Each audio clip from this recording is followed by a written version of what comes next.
Hai peserta didik semuanya, bertemu lagi dalam pembelajaran sosiologi di minggu ini. Nah, bagaimana dengan materi minggu lalu? Miss yakin kalian sudah bisa memahaminya dengan baik ya. Minggu ini kita akan lanjutkan ke materi berikutnya. Seperti biasa, siapkan buku teks kalian, buku catatan dan alat tulis.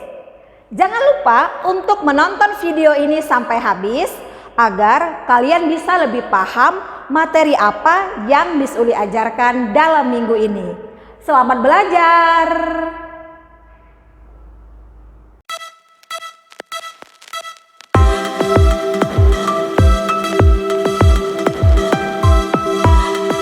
Topik pembelajaran kita pada pertemuan minggu ini adalah faktor-faktor yang mempengaruhi perubahan sosial.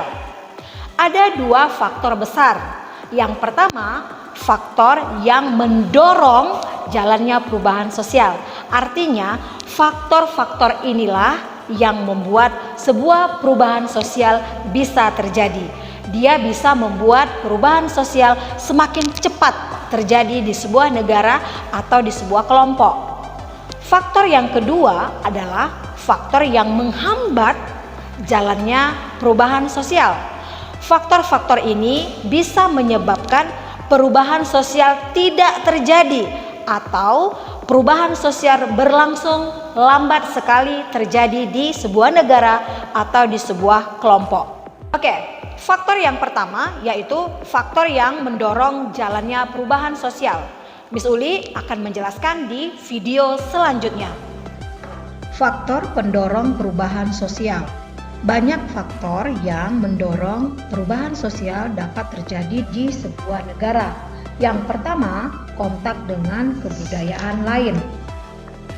Difusi adalah suatu proses penyebaran unsur-unsur kebudayaan dari satu individu ke individu lain, sehingga kebudayaan yang ada dalam satu individu bisa menyebar ke individu lain. Faktor yang kedua adalah sistem pendidikan formal yang maju. Pendidikan membantu membuka pikiran manusia sehingga mampu dan mau menerima hal-hal baru. Dengan adanya sistem pendidikan formal yang maju, sekolah akan meningkatkan kualitas sumber daya manusia. Faktor yang ketiga adalah sikap mau menerima hal yang baru. Masyarakat yang mau menerima hal-hal baru atau tidak a priori atau menolak hal-hal yang baru merupakan ciri masyarakat yang maju, sehingga perubahan sosial memungkinkan terjadi pada masyarakat tersebut. Lalu faktor yang keempat adalah penduduk yang heterogen. Masyarakat yang terdiri atas kelompok-kelompok sosial yang memiliki latar belakang budaya, ras, ideologi, dan hal-hal lain yang berbeda mempermudah terjadinya pertentangan dan dapat menyebabkan guncangan.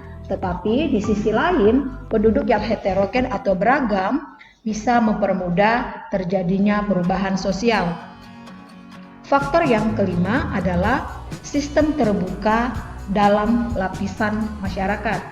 Sistem yang terbuka berarti banyaknya kesempatan untuk maju atas dasar kemampuan diri sendiri dan dapat mendorong seseorang untuk lebih inovatif. Faktor-faktor lain lebih jelasnya kalian dapat membaca buku teks sosiologi halaman 18 sampai 22.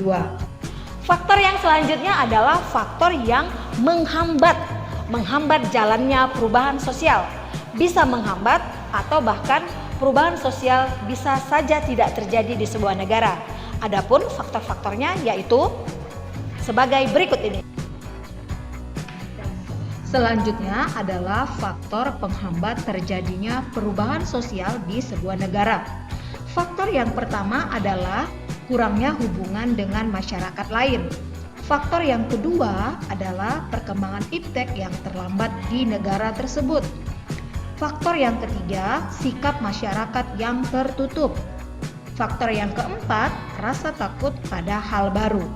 Untuk lebih jelas dan lengkapnya, kalian bisa baca buku teks halaman 23. Setelah mendengarkan penjelasan Miss tentang materi yang sebelumnya, dapat kita simpulkan kalau perubahan sosial itu mempunyai faktor penghambat dan faktor pendorong sehingga perubahan sosial bisa terjadi di suatu negara atau di suatu masyarakat. Nah, demikian video pembelajaran pertemuan ketiga kali ini. Semoga apa yang Miss Uli jelaskan bisa membantu kalian memahami pelajaran bab 1 kali ini. Jangan lupa untuk mengerjakan latihan yang sudah Miss Uli berikan dan tetap mengumpulkannya tepat waktu. Oke anak-anak, sampai berjumpa di video pembelajaran minggu depan.